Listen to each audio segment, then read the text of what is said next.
Hi everyone, Aaron here for Zolotech, and last week was a holiday in the USA, so we didn't have an iOS 16 beta release, but we do expect one this week, so we'll talk about that in a little bit. iPhone 15 design is getting closer, and much more. This is your weekly news update for the week of November 28th, 2022.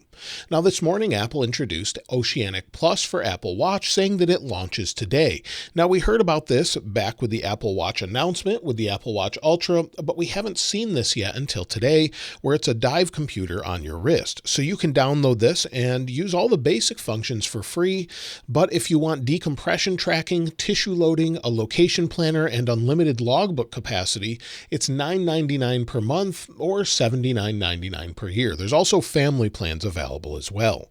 And you can install it if you have an Apple Watch Ultra. Go into the app. I haven't even opened it yet, so I'll sign up for this, but I'm not a scuba diver, so this doesn't make sense for me to try out, but maybe it's something worth trying, jumping in a pool and seeing how it works. If you want me to do that, let me know in the comments below. Now, if you're familiar with the Nothing phone will now display the charge levels of AirPods batteries. So if you have AirPods Pro connected to your phone, they'll actually show up on the Nothing phone if you're using that instead of an iPhone and you want to use those with AirPods. So where it gives the actual battery percentage here, you'll be able to see that on those devices as well with the latest Nothing OS 1.1.7 version. Now with the latest AirPods, AirPods Pro 2, even AirPods Max, we still don't have lossless audio due to the codec, or at least that's what many people thought. In a recent interview with S.K. Anderson, hopefully I'm saying that properly, with What Wi-Fi, he said that he does not believe the current Bluetooth technology is the limiting factor to offering lossless audio. He actually said it's important to understand that we can still make big strides without changing the codec. In the codec choice we have there today, it's more about reliability. So it's about making something robust in all environments. He also said we want to push the sound quality forward, and we can do that with a lot of other elements. We don't think the codec currently is the limitation of audio quality on Bluetooth products. So that's something we see on the Android side, where we have different codecs that are a little bit better. Maybe we'll see something in the future with AirPods Pro, AirPods Pro 2, and all of the other AirPods, and maybe future AirPods as well. Now, many of you always watch some of my videos for the wallpapers. You'll come and pick up the latest wallpaper I'm using, but there's one I wanted to show you that I thought was great from Basic Apple Guy, and I'll link it in the description, but you can see the iPhone 14 Pro and Pro Max schematics. So you can see the internal schematics of the phone, and he talks a little bit about the design overall, and if you scroll down, you'll see that we actually have some wallpaper options for each color of the latest iPhone. So if we go into the maybe deep purple iPhone 14 Pro Max, you can see it here and then use it as a wallpaper. So if we go over and switch it, this is the space black version. You can see the internal schematics, and now that's set as a background on the phone. So again, I'll link those in the description. Basic Apple Guy is always creating great wallpapers, along with HK3TON that made the wallpaper I'm using today in this video. Both will be linked in the description as always. Now, it's long been rumored that we'll have an Apple Pencil that's compatible with the iPhone. And apparently this past year, Apple almost released one, according to a Weibo post on Twitter by Duan Rui. Apple apparently planned to release a $49 Apple Pencil that would also work on iPhone at the September event. It would have no battery and no pressure sensitivity, and be more similar to what we have on the S22 Ultra from Samsung. Apple is said to have made more than 1 million of those pencils and then decided to cancel it and scrap the plan altogether at the last minute. So that's something I know a lot of people would have liked. I think it goes against the very principle of iPhone from the original Steve Jobs video, but I know a lot of people would like to have one on the go just to sketch something similar to what we have with the Galaxy Notes or the S22 Ultras. So if that's something you'd be interested in, I'd love to hear from you in the comments below. And of course, we have it for iPad, but not currently for iPhone. So that would be nice to just have an option for $49 to try one out, but let me know what you think about that in the comments below. Some time ago, we heard about Apple needing to comply with including a charger in the box of iPhones in Brazil, and in September, they suspended the sale of iPhones in the country. This past week, regulators in Brazil seized iPhones from authorized Apple resellers and other retailers. Apple hasn't made a public statement about it, but it's something that's a bit unfortunate for those who want iPhones, and Apple could easily offer a charger, whether that be in the box like this iPhone SE, If we take this out here, of course, we had the charger some time ago, even AirPods or EarPods at this point, but they could easily offer it on the side with just a charger to be included, whether that be a third-party charging offering such as Anchor or just their own offering on the side. They could easily just include that on the side with the box tied to it. That's something I think they should offer in that country, or really to anyone that really wants an iPhone and doesn't have a charger with USB-C. But again, we'll have to wait and see if Apple does anything with that. Now, Apple has greatly been expanding its Apple TV Plus offering, and apparently they're working on a deal about the collapse of FTX and Sam Bankman-Fried, according to Deadline. That's something we could see in the future, whether that be a film or a documentary about the whole situation, but we've seen a lot about that in the news, and apparently Apple's interested in acquiring that for Apple TV Plus. Let me know if that's something you'd watch in the comments below. Apple Music was recently spotted running on a Tesla in the Peterson Auto Museum. Now, this is a big deal for those that use Teslas. I have one myself that I use regularly, and the UI is good, but it doesn't offer Apple CarPlay or Android Auto.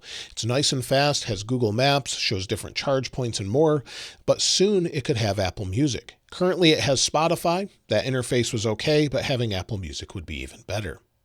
And speaking of Tesla, there could be a Tesla phone or an Elon phone coming soon if Apple decides to pull Twitter, or Android decides to pull Twitter, or Google rather.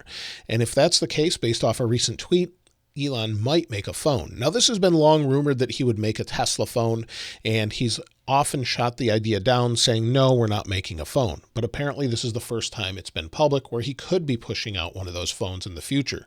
However, that's pretty difficult, as the two app stores, whether it's Apple or Android, those are the main things right now.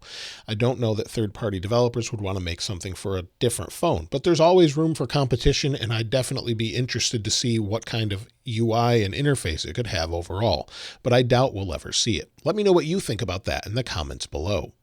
Now, this week, there are a ton of Cyber Monday deals, as this is Cyber Monday in the United States. We have Black Friday, the day after Thanksgiving, and then Cyber Monday with a bunch of deals. And I thought I'd list a bunch of those for you, as there's discounts on not only AirPods, which there typically has been quite a few, a big discount on AirPods Pro, the regular ones. AirPods Pro 2 are $50 off. Also, there's a huge sale on Anchor chargers. Again, I'll link that in the description, and a list of other things, including $400 off MacBook Pro, as well as the new iPad Air having $100 off on the 11-inch version, and even $150 off on the new MacBook Air M2. So lots of different deals. Again, I'll list those in the description if you want to see all of the big ones. I put those in a list, and if any of those interest you, be sure to check them out, as some of them are very good deals. $20 off a HomePod and much more. Now, last week we didn't have an iOS 16.2 beta because of the holiday in the United States with Thanksgiving. So we skipped a week, and I would expect iOS 16.2 beta 4 as soon as tomorrow or later this week on Thursday. Last year, we had iOS 15.2 Beta 4 released on the 2nd of December. This year, we could have it on the 1st, as it was a Thursday last year. So within the next few days, I would expect a Beta 4 for developers and public beta testers. Also today, Apple released iOS 16's Security Response Update. This is another beta update, iOS Security Response 16.2b, and typically these are tests. Now, as I learn more about these, of course, I can do a separate video if you'd like, but let me know in the description below. You'll see it's only 3.2 megabytes though. So this is a security response. They had A before, now we have B. These will be rolling out regularly instead of just major updates just to fix security bugs. So that's something we should see in the near future rolling out to the public. Also, we can expect the final release of iOS 16.2 to the public probably in the 2nd or 3rd week of December. Last year, we had iOS 15.2 release on December 13th. I would expect that to be December 12th this year, since it was a Monday last year. So typically that's what we'll see. Probably that week. They could change that, of course, but then they'll take a break for the Christmas holiday and holiday in general until usually mid-January with iOS 16.3. However, this could change week over week or year over year. We just don't know with Apple, but that's typically what they've been following this year, so I would expect that update this week with a final release in a couple weeks. Now, the iPhone 15 is a year or so away. away at this point, or at least 9 months or so away, and another supply chain leak is hinting at the possibility of solid-state buttons on the iPhone 15, meaning that the buttons would not be a physical button, but would be more like what we had on the iPhone SE with a haptic button. Just press it and you actually feel it, but it doesn't actually press, which limits movement, and durability of the phone goes up because of that. So that's something we could see with the iPhone 15, with all of the buttons being solid-state buttons and then providing feedback. And this is based off of a company, Cirrus Logic, who actually makes the Taptic engines. And in a shareholder meeting this month, they said they're working with a strategic partner to bring a new component to market, and they're basically talking about the chips in the Taptic engine, which would make them vibrate, maybe over by the power sleep wake button and volume buttons. When you press them, you would feel as though you were pushing a button even though you weren't. Makes a lot of sense for water resistance and just durability over time, as there's sort of less components. Of course, you have that Taptic engine, but you would have less components as far as button pushes and different entry points into the phone. So iPhone 15 Pro, Pro Max could have those, maybe even the regular 15. And we've heard more about the overall design of the iPhone 15 as well in a new render, where it could have curved edges in the back, but have squared off edges on the front, similar to what we had with the iPhone 5C. So it looks like it could just sort of bend around the back, making it more comfortable to hold in the hand, but also still grippy because it's flat.